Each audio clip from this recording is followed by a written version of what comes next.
Dali.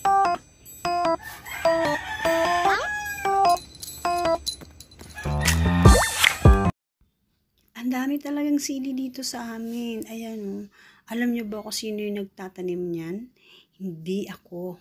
Sino pa? Kundi ang mga ibon. Dito nila hinuhulog. Nahuhulog siguro sa mga kinakain nila.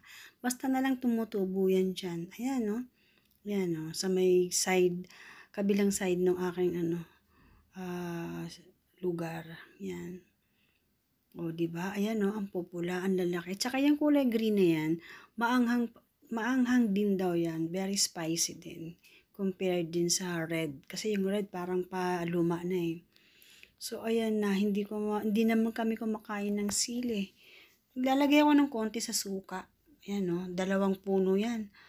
Ang bilis nilang tumubo. Yung mga dahon niya, ginagamit ko panglagay sa mga sinasabawan ko ng mga fish o kaya sa yung anything that needs na dahon ng sili. Tinola, di ba? So ayan, ganyan lang talaga yan.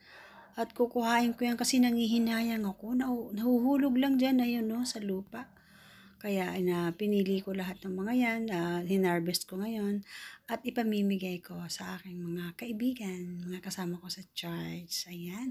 Sana kayo, kung gusto nyo, sabihin nyo lang, bibigyan ko kayo. Give your address. Ayan na, babalutin ko na to, lalagay ko sa mga tab.